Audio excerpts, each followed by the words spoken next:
104.9 Mitra FM All Day All Hits. Kita kembali lagi dalam segmen Beranda Islami ya Mitra Lovers di hari ini, tepatnya tanggal 18 Desember 2025. Nah, seperti biasa di studio kami sudah kedatangan Bapak Dr. Muskinul Fuad MAG ya sebagai narasumber kami dengan tema di sore hari ini adalah terapi ikhlas. Ini sebenarnya ada hubungannya dengan sabar kayaknya ya Pak Ustadz ya. Tidak jauh berbeda nih. Tapi kalau namanya ikhlas kayaknya itu udah tingkat paling tinggi kalau menurut saya. Nah, mungkin bisa dijelaskan juga nih Pak Ustadz sebagai pengantar untuk pertemuan kita di pekan ini tentang tema kita di sore hari ini yaitu terapi ikhlas. Bismillahirrahmanirrahim, Mbak Momo, mitra sekalian. Ya, sekali lagi kita lanjutkan kajian kita terkait dengan aspek-aspek terapeutik dalam ajaran Islam. Setelah kita kemarin beberapa pekan yang lalu bicara tentang terapi keimanan, kemudian sholat, kemudian sabar, maka kita lanjutkan kajian kita, yaitu sebuah istilah yang memang sering kita ucapkan, tapi kadang-kadang boleh jadi kita itu kurang menjiwai maknanya. Nah. Kadang-kadang kata ikhlas ini dikacaukan dengan kata rela. Misalnya, saya minta bantuan Bapak seikhlasnya. Nah, iya. Iya kan? Okay. Seikhlasnya itu artinya serelanya sebenarnya. Itu maksudnya itu rela. Jadi saya memberikan sesuatu mampunya 1.000, maka sering seikhlasnya. Itu seolah-olah begitu kan? Iya. Kita mampunya 1.000, mampunya 5.000, 10.000 lah. Itulah yang dibilang ikhlas. Padahal bukan itu. Nah, misalnya saya sering bilang atau sering mendengar, misalnya mohon maaf, sering mendengar ada orang, saya ikhlas kok. Nah. Ini jadi pertanyaan saya juga nih Pak Ustadz. Ya itu seolah-olah kita nggak mengharap kembali atau mengharap balasan gitu ya. Kita rela, intinya sebenarnya itu rela, ridho maksudnya. Kalau yang dimaksud itu. Nah, apakah ikhlas seperti itu? Nah, mari kita coba gali supaya kita bisa semakin mendalami bagaimana sesungguhnya nilai-nilai ajaran Islam ini luar biasa kandungannya.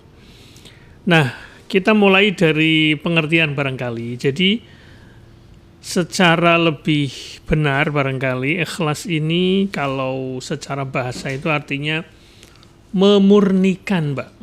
Yeah. Ikhlas itu artinya murni. Nah, memurnikan apa?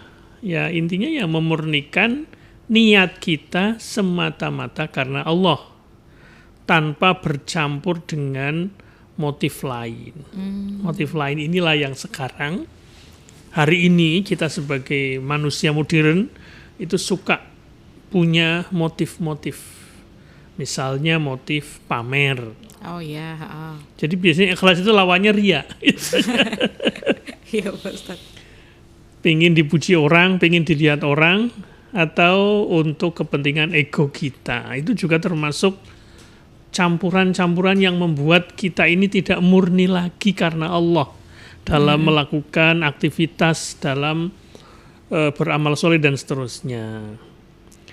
Nah, mari kita coba lihat apa yang hari ini manusia modern idap, termasuk kita barangkali. Kadang-kadang kita, apalagi dengan kehadiran di media sosial, itu ada semacam gangguan atau kita sebut ya mungkin tadi motif-motif yang membuat kita itu tidak murni lagi. Misalnya kita kadang-kadang punya keinginan untuk diakui. Kemudian ada bahasa yang paling baru barangkali apa yang disebut dengan validasi. Kita haus validasi. Atau kadang-kadang kita punya perasaan takut dinilai orang, dikomentari orang. Jadi kita itu kayak memperhatikan komentar orang, penilaian orang. Yang kadang-kadang membuat kita semangat atau tidak semangat. Kalau penilainya bagus, kita jadi semangat. Kalau penilainya jelek, kita jadi berhenti, misalnya begitu. Itu yang menurut saya juga sering kita alami tuh dalam hati kita itu. Nah, ini harus dicoba disadari sehingga jangan sampai kemudian apa yang kita lakukan itu kayak muspro. Muspro itu artinya sia-sia karena motifnya salah. Ya, hari ini barangkali kita bisa lihat banyak sebagaimana kemarin ya. Belajar sama Uwais Al-Qarni itu kan sebenarnya keikhlasan yang luar biasa. Kita kaitkan dengan berbagai kejadian, ada para pejabat yang datang ke Aceh, para public figure datang ke Sumatera Barat, ke Sumatera Utara, kemudian dikontenkan, ya. Ada yang manggul beras, ada yang makan di situ, ada yang kita nggak tahu ya itu memang benar-benar murni ikhlas atau karena ada maksud lain. Ya, bisa jadi motifnya motif politik, bisa jadi motifnya motif 2029 atau yang lainnya, atau mungkin motif untuk biar terkenal, biar viral gitu ya, sehingga dia tetap ditonton channelnya. Kita nggak tahu ya, kita tidak menuduh, tetapi gangguan seperti itu pasti akan ada. Nah, keinginan diakui, selalu mengejar validasi, kemudian terlalu memperhatikan komentar orang, penilaian orang, kemudian ada lagi, karena kita berharap kepada manusia, itu kita suka kecewa. Itu yang barangkali menjadi gangguan-gangguan yang kadang muncul pada jiwa-jiwa kita. Nah, oleh karena itu, mitra sekalian, mari kita coba mengobati beberapa gangguan tersebut dengan apa yang disebut dengan terapi ikhlas. Ikhlas ini kalau dalam Al-Quran sih banyak sih ya, ada surat Al-Ikhlas ya, tapi saya akan mengutip dari surat Al-Bayyinah. Kalau kita dulu ngaji itu biasanya Al-Bayyinah sih apa, Mbak? Lam yakunil. Kita sebut lam yakunil itu Al-Bayyinah. Depannya disebut lam yakunil. Jadi surat yang depannya lam yakunil. Nah, a'udzubillahi minasyaitonirrajim, wa ma umiru illa liya'budullaha mukhlishina lahuddin hunafa, dan seterusnya. Jadi padahal mereka tidak diperintahkan kecuali untuk menyembah Allah dengan memurnikan ketaatan kepadanya. Itulah perintah Allah. Jadi kita disuruh menyembah Allah, termasuk beraktivitas, karena aktivitas hidup kita ini kan ibadah sesungguhnya, Mbak. Wa ma khalaqtul jinna wal insa illa liya'budun. Jadi tidak aku ciptakan, kata Allah, jin dan manusia kecuali untuk menyembah kepadaku. Nah, aktivitas hidup kita ini bisa bernilai ibadah kalau kemudian kita punya ikhlas, punya motivasi yang murni, bukan motif-motif yang lain. Nah, tetapi ikhlas di sini bukan berarti pasif, Mbak. Jadi jangan dipahami orang ikhlas itu orang yang pasif, nggak ngapa-ngapain, bukan. Tetapi orang yang ikhlas itu orang yang bisa melepaskan beban batin dari ketergantungan pada penilaian manusia. Ini sungguh luar biasa beratnya, tetapi inilah yang harus kita tumbuhkan. Sehingga ketika kita berbuat sesuatu, Mbak, yang kadang-kadang sesuatu itu mungkin terlihat oleh orang lain, itu bisa kelihatan istiqomahnya, tidak tergantung netizen, tidak tergantung. Artinya dia konsisten jalan terus gitu loh. Tidak anggot-anggotan. Pasti. Kalau kita tergantung penilaian manusia, itu kita kadang-kadang anggot-anggotan. Kadang semangat, kadang tidak. Nah, oleh karena itu, ini menjadi bahasa kita penawar yang disebut dengan terapi tadi bagi gangguan-gangguan tadi. Mungkin ada bahasa yang lebih ilmiah. Kita sering kalau dalam psikologi itu ada istilahnya approval seeking, mencari pengakuan tadi, yang mencari validasi orang, perfeksionis itu ya, mencari kesempurnaan ya, kemudian kecemasan sosial, macam-macam lah. Nah, kita coba kembali ke ajaran agama bahwa barangkali selama ini problem kita sebagai manusia itu yang mengalami tadi itu karena motivasinya, karena niatnya yang harus diluruskan. Itulah yang disebut dengan ikhlas. Jadi kalau kita sudah punya gejala-gejala pingin selalu haus penilaian, pujian orang, validasi orang, kita buru-buru harus, apa sih motif saya? Nah, kira-kira begitu. Atau ada kata-kata yang lebih gampang, Mbak, barangkali sering kita dengar. Karena orang ikhlas itu kan tidak menggantungkan dirinya, ketenangan dirinya itu pada hasil atau respon manusia. Tentu hasil penting ya, tapi kemudian tidak terpengaruh dengan kegagalan atau keberhasilan. Baik. Misalnya gini, kalau bahasa sekarang ini karena memang ada media sosial yang luar biasa, orang ikhlas itu biasanya kalau dipuji tidak terbang, kalau dicela tidak tumbang. Iya, ada itu ungkapan. Sering dengar itu. Jadi dipuji atau tidak, kita itu kayak ya melakukan sesuatu yang memang kita pandang baik, dan itu kayak mungkin tidak disorot media, tidak diungkap, tidak diberitakan, tapi tetap konsisten kita lakukan. Orang kayak gini nih barangkali memang keikhlasannya sudah tinggi. Tapi kalau kita dicela kemudian kita kayak malah hilang diri kita, jatuh gitu ya. Terus kalau dipuji terus gampang lupa gitu ya. Ya mungkin kita jadi malah kebablasan, malah jadi merasa sombong dan seterusnya. Yaitu berarti kita belum ikhlas. Inilah menurut saya menjadi relevan di era kita hari ini yang penuh dengan citra, penuh dengan pemberitaan, penuh dengan liputan, penuh dengan apalagi Mbak?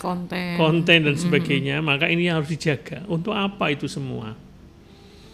Ya tentu yang namanya konten bukan berarti jelek. Cuma masalahnya konten kita itu apakah betul-betul tulus, apa betul-betul bahasa kita memang diniatkan untuk ibadah kepada Allah. Jangan-jangan karena tadi ada motivasi, ada tendensi-tendensi yang rendah, entah itu penilaian manusia, tendensi terkait dengan finansial dan seterusnya. Tentu boleh kita misalnya kita cari uang, berdagang kan cari uang, itu berarti nggak ikhlas. Nah itu yang akan kita jawab. Apakah kalau kita dapat uang itu tidak ikhlas? Nah ini juga harus kita luruskan. Tapi selama memang motivasi awalnya seperti itu, tentu ikhlas dan tidaknya bukan diukur dari dibayar atau tidak dibayar. Nah itu Mbak yang sering salah paham juga. Nah, itu yang akan kita coba bantu Mbak supaya kita memahami ikhlas itu dalam konteks yang benar, tidak kemudian dipahami kalau ikhlas itu gratisan. Nah, begitu Mbak, nanti kita lanjutkan. Baik, nah itu dia Mental Lovers ya, caption yang ngena banget ya dari Pak Ustadz. Oke, untuk kalian semua yang mungkin ingin bergabung, bertanya tentang tema kita di sore hari ini, terapi ikhlas, silakan di 0813-2615-1049 atau melalui line telepon di 621-621. Tetap bersama kami di segmen Beranda Islami.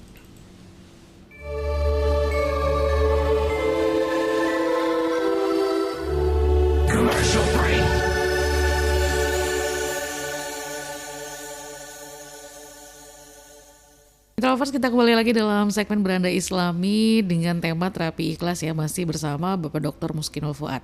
Nah Pak Ustadz, sebenarnya kalau ikhlas ini sendiri itu sebenarnya bisa dilatih atau tidak sih Pak Ustadz? Tentu semuanya bisa. Jadi sifat-sifat karakter yang diajarkan agama Islam tentu saja nggak bisa sekali jadi. Iya.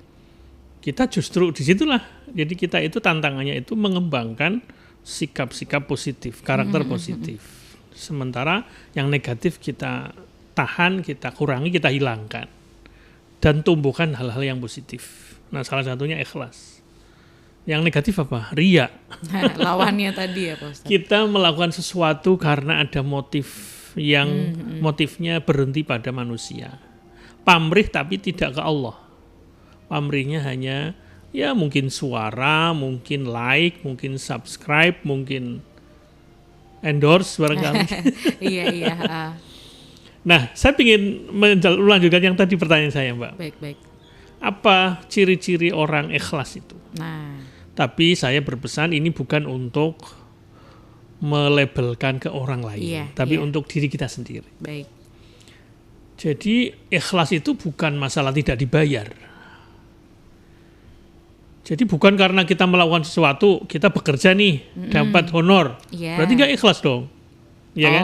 Iya kan? Itu kan sesuatu yang salah kan? Iya. Jadi tergantung niatnya sebenarnya. Yang pertama, kita melihat amal kita, sesuatu yang kita lakukan itu ikhlas itu tergantung pada niatnya. Orientasi kita apa sih? Makanya kalau kita bekerja jangan cuma sekedar nyari duit dan kemudian untuk menghidupi keluarga. Bukan hanya itu. Tapi kenapa begitu? Nah, itu yang akan menjadi sesuatu ikhlas atau tidak. Kita niatnya karena memang dalam rangka mensyukuri, misalnya kalau kita kalau belajar lah ya, nanti kalau bekerja bisa juga. Misalnya kita belajar nih, niatnya untuk apa? Oke, cari ilmu. Terus cari ilmu buat apa?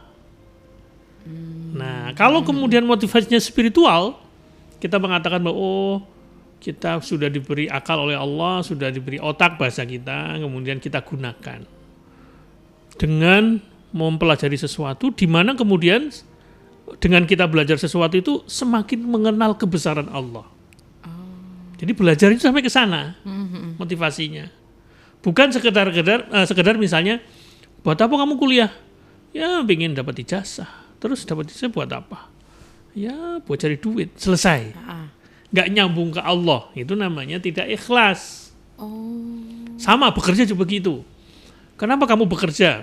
Cari duit, buat apa? Ngidupi keluarga. Terus kenapa? Ya sudah, kayak gitu aja. Ya buat memenuhi kebutuhan. Kalau berhenti di situ belum ikhlas namanya.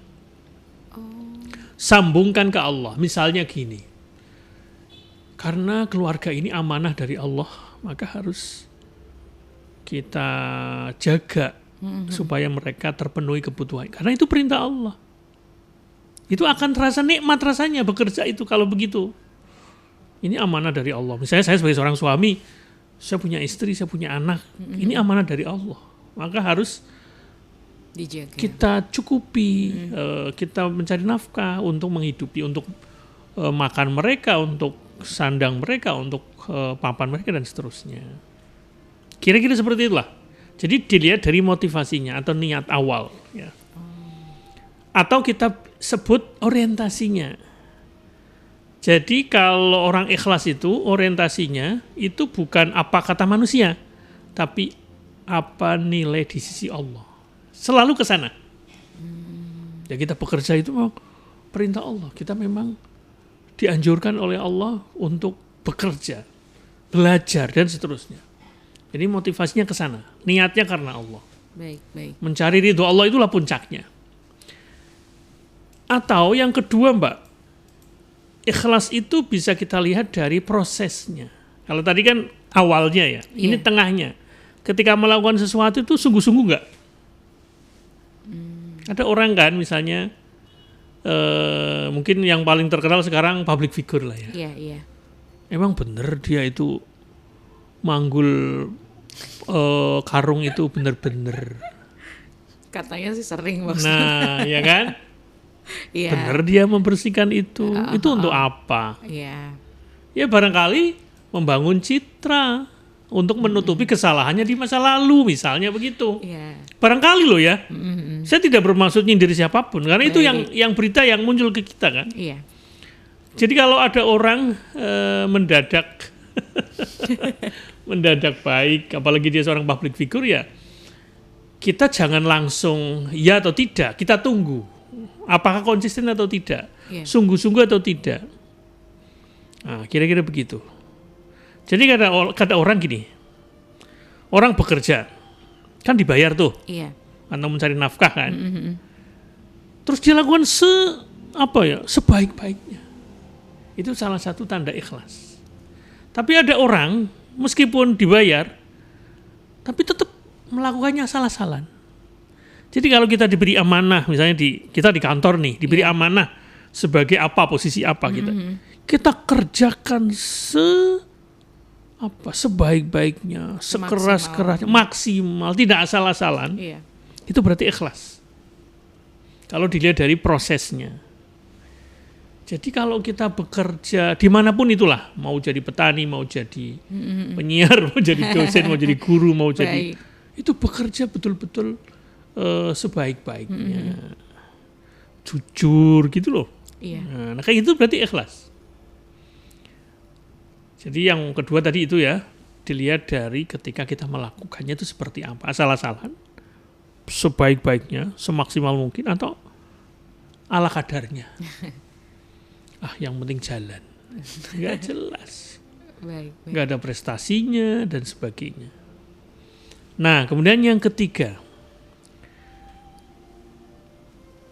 kalau kita dapat bayaran misalnya, itu kemudian kita dapat hasil ya, atau ilmu kalau kita belajar, kalau bekerja dapat penghasilan, itu kita gunakan di jalan yang diridhoi Allah.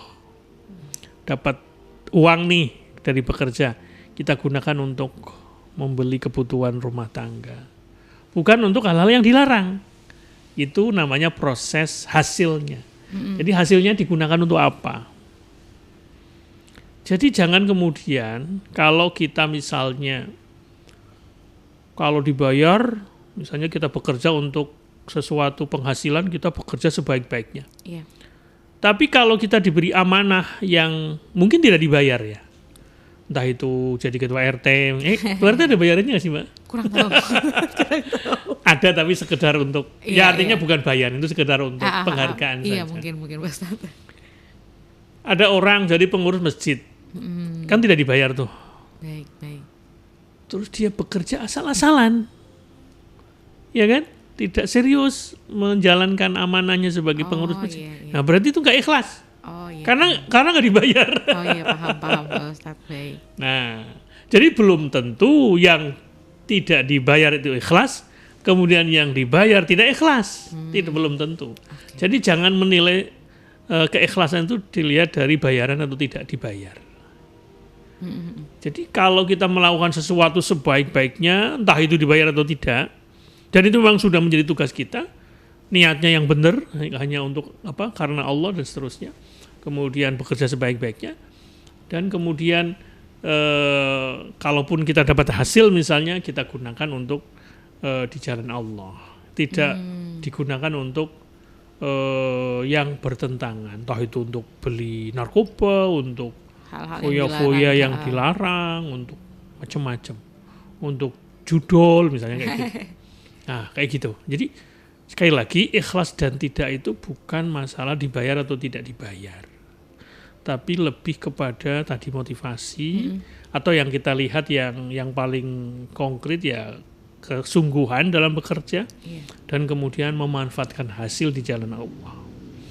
Jadi kalau mahasiswa yang ikhlas misalnya ya, dia ketika belajar niatnya mencari ilmu karena Allah, untuk istilahnya menghayati keagungan Allah. Karena dengan belajar ilmu itu kan kita sebenarnya sedang mempelajari ayat-ayat Allah, keagungan Allah. Apapun ilmunya ya. Apapun ilmunya, mau matematika, mau fisika, mau apa, itu sebenarnya kita sedang mempelajari ayat-ayat Allah. Kemudian yang kedua, bekerja sebaik-baiknya. Belajar ya, maksudnya kalau ini belajar sebaik-baiknya. Terus kalau sudah dapat ilmu, digunakan untuk kebaikan. Nah itu namanya ikhlas.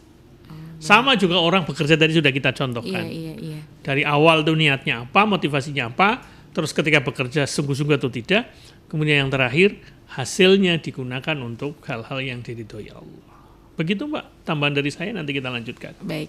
Nah Mitra Lovers, untuk kalian yang ingin bergabung ya, nanti akan silakan nih yang mau gabung. Ini udah ada yang gabung tapi nanti dulu kita tahan dulu.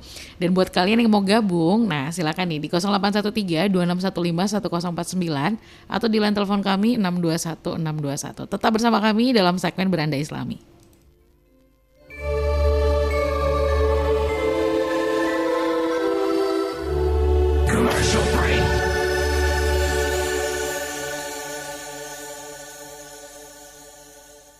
Kita kembali di 104.9 Mitra FM All the All Hits dalam segmen Beranda Islami. Pak Ustadz, kita sapa dulu yang sudah bergabung ya Pak Ustadz. Ya, silakan Mbak. Yang bertanya. Yang pertama ada Mas Ari di Kedung Banteng. Assalamualaikum. Waalaikumsalam. Izin bertanya lagi di segmen Beranda Islami kali ini. Pak Ustadz, sebenarnya apa perbedaan antara ikhlas awam atau takut siksa, lantas juga ikhlas khawas atau harap pahala, dan ikhlas hawas al-khawas, yaitu murni ridha Allah dalam praktiknya. Dan ikhlas manakah sih yang harus kita terapkan dalam kehidupan sehari-hari? Terima kasih. Ya, jadi kalau kita misalnya beramal nih, kemudian kita motivasinya biar dapat surga, biar dapat balasan dari Allah, itu ikhlas juga, itu selama ikhlas dikaitkan ke Allah, bukan manusia. Jadi jangan salah paham ya. Cuma memang dalam kajian sufi, kajian tasawuf itu yang tertinggi itu kita beribadah, mengamalkan sesuatu karena cinta, bukan karena kita karena kita takut saja. Artinya kan ada orang tuh beribadah seperti pedagang, sholat mana pahalanya, gitu kan? Ya, meskipun itu tidak masalah, jadi kita mengharap pahala itu tidak kemudian itu termasuk tidak ikhlas. Cuma yang tadi tingkatannya itu ya, kita beribadah itu bukan seperti pedagang, bukan seperti hamba. Hamba itu artinya takut siksa. Atau budak, kan takut disiksa oleh majikan. Tapi yang paling puncak adalah kita beribadah karena cinta. Ya itu tentu belajar, nggak masalah. Kita awalnya karena takut dulu, kemudian berharap pahala. Ya bagus, itu nggak masalah, itu wajar kok. Cuma itu ke Allah nyambungnya. Jadi nggak masalah kita takut bahwa Allah maha menghitung, maha siksanya pedih dan seterusnya kan. Ya itu boleh nggak? Itu menjaga rasa takut. Kemudian cinta itu biasanya lebih ke roja. Jadi Allah itu maha pengasih, maha penyayang. Kita biasanya motivasinya itu karena syukur, Mbak. Kalau kita kenapa sholat? Karena kita pingin berterima kasih kepada Allah. Itu namanya beribadah karena cinta, bukan karena takut neraka. Ya tapi kita boleh takut neraka. Siapa sih yang nggak takut dalam neraka? Ya, kan? Ustaz, baik.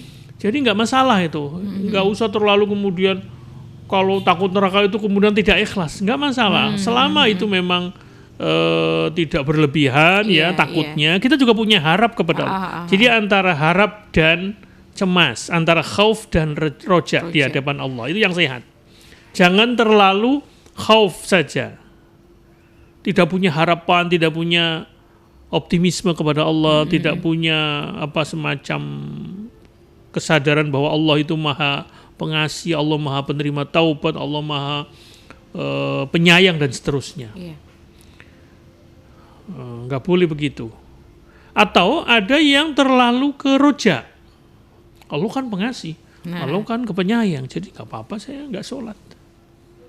Kan Allah mau mengampuni. Nah itu namanya terlalu roja, kebablasan, tidak punya rasa takut. Itu kurang bagus malah. Ya.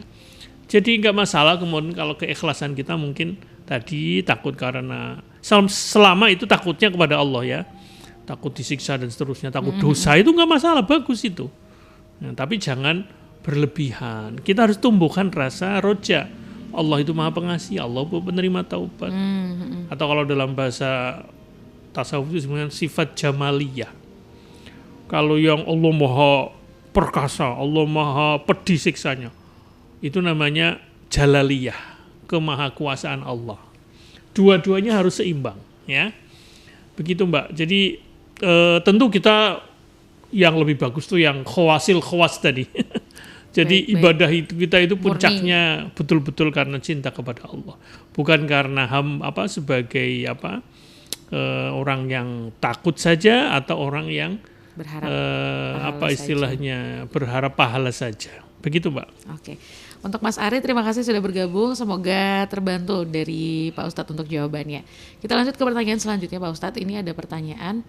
Pak Ustadz, maaf saya mau bertanya. kalau misal seorang ibu melakukan kesalahan terhadap suami dan anak-anaknya, apakah doa-doanya akan didengar oleh Allah? Dan apakah nasib anak-anaknya juga akan berpengaruh karena kelakuan ibu tersebut? Lalu bagaimana supaya bisa ikhlas untuk tetap berbakti kalau punya orang tua seperti itu? Terima kasih. Ya, kuncinya adalah kita tetap berbuat baik kepada orang tua kita. Meskipun orang tua kita mungkin, mohon maaf ya, akhlaknya belum baik. Ya kayak tadi kan contohnya berarti seorang ibu yang mungkin dalam tanda kutip membantah atau durhaka misalnya, atau apapun namanya lah ya, karena tidak disebutkan bentuknya apa ya. Ya memang baik suami maupun istri kan harus punya akhlak yang baik, ya kan. Jadi seorang laki-laki itu juga harus apa istilahnya kalau dalam bahasa agama namanya mu'asyarah bil ma'ruf. Jadi pergaulilah keluarga kita. Kalau saya seorang laki-laki berarti saya disuruh oleh Allah pergaulilah istrimu dan anak-anakmu dengan baik. Kalau seorang perempuan berarti bergaulah dengan suami, dengan anak-anak dengan baik. Itu mu'asyarah bil ma'ruf namanya. Nah, kalau kemudian ada seorang ibu atau seorang suami atau seorang istri, ini kasusnya yang disampaikan kan seorang ibu ya. Iya. Yang kemudian mungkin punya akhlak yang kurang baik kepada suaminya maupun kepada anak-anaknya barangkali. Ya tentu itu patut disayangkan. Tentu kualitas doanya akan berbeda kalau dengan ibu yang benar-benar berbakti kepada Allah, beribadah, tapi juga berbakti kepada suami, ya, sayang anak dan seterusnya. Tentu itu berbeda. Karena memang diterimanya sebuah doa itu tergantung juga selain akhlak kita ketika berdoa, juga perilaku kita. Nah, bagaimana? Pertanyaan berikutnya, seorang anak kan bagaimana kan sikapnya kan, seolah-olah begitu. Jadi kuncinya adalah kita tetap harus mendoakan agar ibu kita kembali ke jalan yang benar. Baik. Mungkin dengan suaminya atau dengan bapak kita bisa lebih baik. Kalau itu memang sumbernya ada di ibu. Tapi boleh jadi bapaknya, mungkin ada yang salah juga perlu introspeksi atau suaminya itu barangkali perlu introspeksi. Jadi jangan kemudian gara-gara karena ibu kita belum bagus akhlaknya, kemudian kita boleh durhaka. Enggak boleh. Ya, tetap kita harus menjaga hubungan baik dengan orang tua kita. Itulah perintah agama kita. Meskipun boleh jadi ibu kita atau orang tua kita mungkin akhlaknya barangkali belum bagus, belum baik. Tapi kita sebagai anak apalagi menyadari ya kita tetap berbakti kepada mereka, selalu mendoakan, kalau bisa mengingatkan. Tapi kalau memang tidak bisa, mungkin kita tidak merasa didengar ya, kita kalau dalam bahasa Jawa itu nabok nyilih tangan. Kita memanfaatkan orang lain. Orang lain yang didengar oleh ibu kita. Nabok nyilih tangan. Nabok nyilih tangan. Baik. Nggak, artinya memanfaatkan orang yang kira-kira lebih diterima nasihatnya, didengarkan oleh ibu kita siapa. Nah, jangan langsung. Ya mungkin ustadznya, kiainya atau siapalah. Ya mungkin kalau ibu kita meskipun akhlaknya kurang baik, mungkin masih ngaji barangkali. Barangkali loh ya. Iya. Ya memang itulah dinamika kehidupan kita. Kadang-kadang kita itu punya keluarga yang belum ideal. Mungkin diri kita atau ibu kita atau pasangan kita. Nah, sama-sama memperbaiki supaya kita semakin keluarganya itu semakin bagus ya, semakin ideal, semakin harmonis. Begitu jawaban dari saya. Oke. Semoga terjawab ya untuk anonim nih, nggak ada namanya. Baik. Nah, baik, kita lanjutkan lagi mungkin Pak Ustadz untuk tema kita di sore hari ini, Pak Ustadz. Ya, barangkali yang perlu juga kita tumbuhkan dan kita ingatkan. Memang yang berat itu menjaga keikhlasan, Mbak. Misalnya ketika beribadah, gimana itu biar ikhlas gitu. Jangan cuma di awal, tapi juga selama kita beribadah. Lah ibadahnya sepanjang hidup, apalagi berkeluarga. Berkeluarga kan ibadah yang paling panjang. Gimana supaya ikhlas tuh? Nah, itu kesadaran yang perlu ditumbuhkan. Jangan cuma di awal. Ikhlas itu bukan hanya di awal, tapi dijaga sepanjang proses. Selama kita bekerja, selama kita beribadah, selama kita berkeluarga dan seterusnya. Misalnya salah satu yang perlu kita jaga, kira-kira saya melakukan ini karena Allah apa karena manusia? Kira-kira begitu. Iya. Itu harus selalu ditanyakan pada diri kita. Karena innamal a'malu binniyat, karena diterimanya sebuah amal itu adalah karena niatnya. Itu kata sebuah hadis. Jadi sekali lagi, kalau sebelum ibadah, kalau sebelum nikah misalnya, kalau itu ibadahnya berupa pernikahan, berarti sebelum nikah luruskan niat. Tapi kalau sudah menikah, sudah berpasangan, sudah berkeluarga, hadirkan kesadaran bahwa kita begini nih hanya karena Allah. Kita berkeluarga akan ke sana. Jangan lalai. Kemudian setelah ibadah, kalau itu sholat misalnya setelah ibadah, kalau selama sholat berarti ya hadirkan kesadaran kita ini karena sedang menghadap Allah. Tapi setelah ibadah ya jangan berharap pujian. Jadi kalau kita jadi istri yang baik, jadi suami yang baik, jadi anggota keluarga yang baik, itu bukan karena pujian, tapi memang benar-benar karena Allah. Nah begitu. Nah ini barangkali sebuah tinjauan lain yang mungkin bisa memperkuat. Terus bagaimana cara berikutnya? Ini yang mungkin berat. Memperbanyak amal yang tersembunyi, Mbak. Oh, maksudnya gimana tuh, Ustaz? Artinya jangan diketahui orang lain kalau bisa. Itu adalah penjaga ikhlas. Bisa nggak kita sedekah tanpa diketahui orang, tanpa dipublikasi, tanpa di-share gitu. Kalaupun kita sholat ya nggak usah cerita, apalagi kemudian upload. Ini loh saya selagi tahajud. Iya Pak Ustadz. Oh, baik, itu bisa mengganggu keikhlasan loh itu. Nilainya ya. Termasuk bangunin orang jam 3, ayo tahajud pakai suara. Wah itu bisa mengganggu juga. Udah tahajud sendiri aja, nggak usah. Baik Ustadz. Atau mungkin ya kita lagi bareng-bareng, kita pasang nada dering azan keras-keras. Ya kan? Iya, itu motifnya apa coba? Oke, baik. Kasihan mereka yang mungkin tidurnya kurang, harus bangun lebih awal. Ya memang berat itu kayak gitu-gitu. Iya. Artinya menjaga motivasi itu yang paling berat.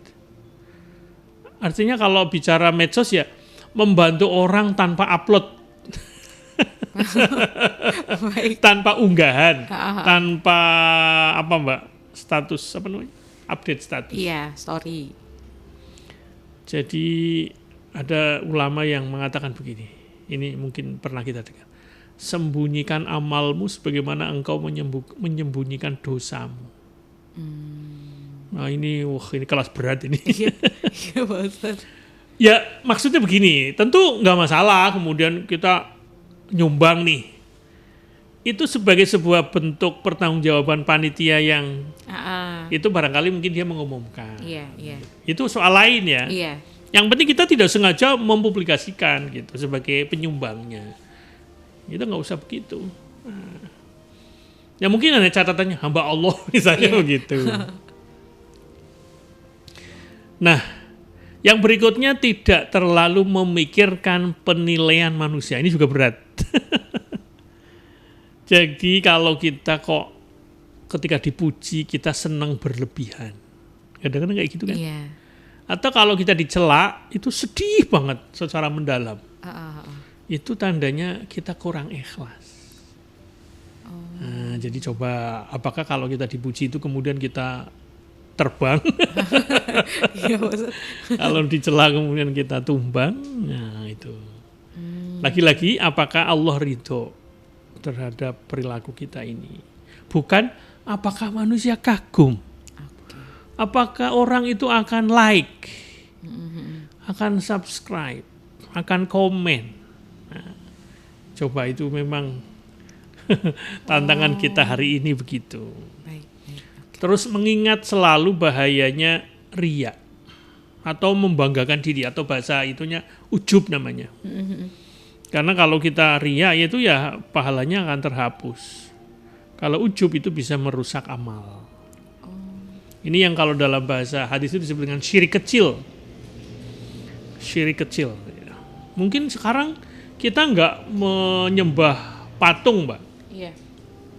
Kita mungkin tidak menyembah kuburan, tidak menyembah pohon, ya kan? Mungkin. Iya.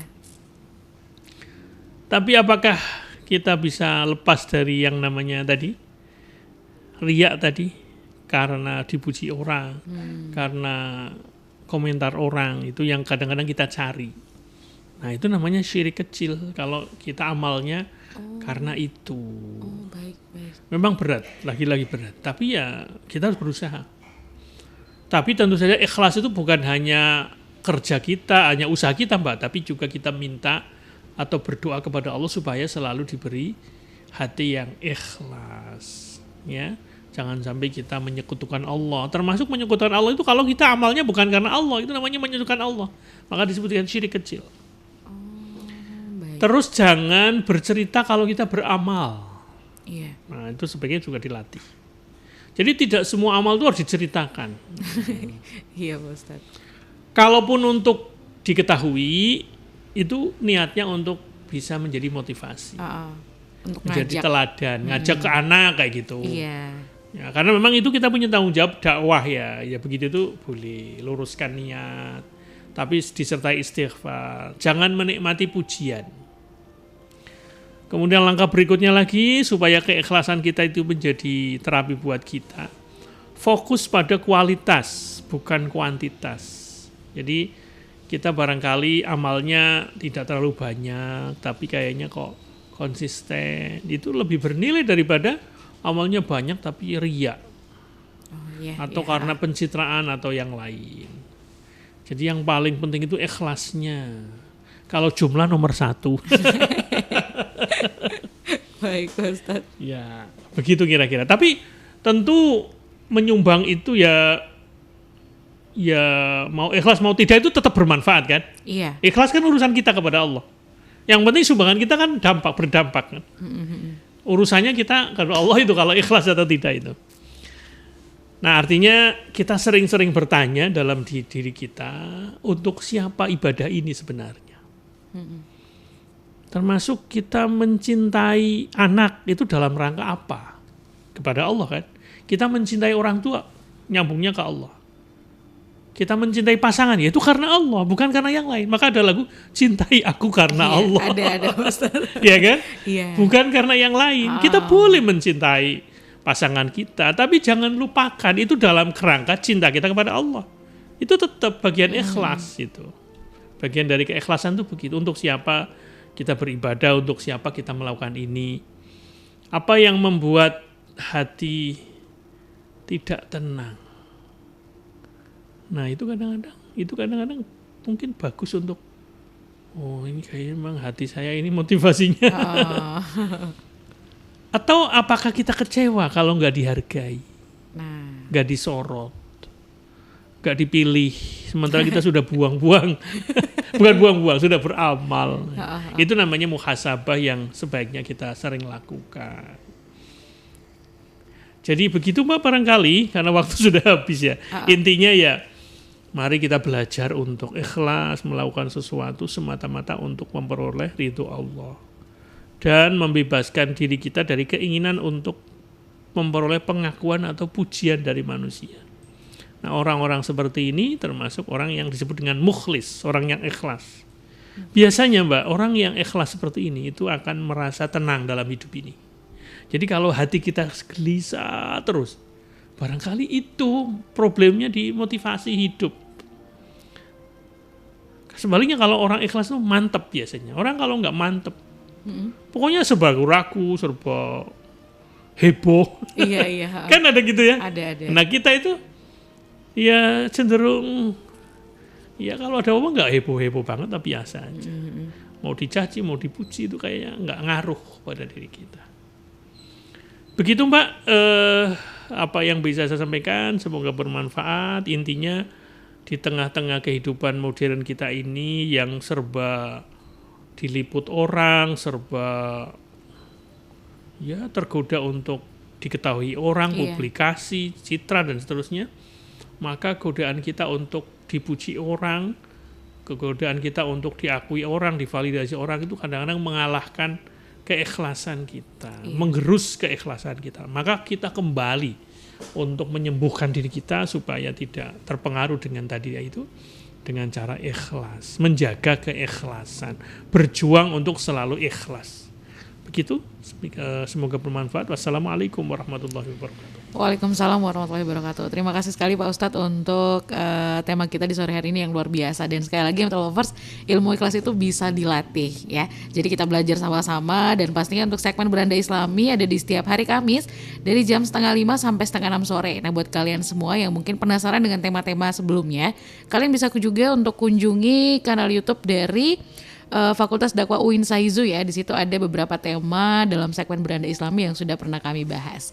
Dan Mitra Lovers tetap bersama kami di Radio Bintang FM Purwokerto. Untuk kali ini Beranda Islami sekian dulu. Wassalamualaikum warahmatullahi wabarakatuh.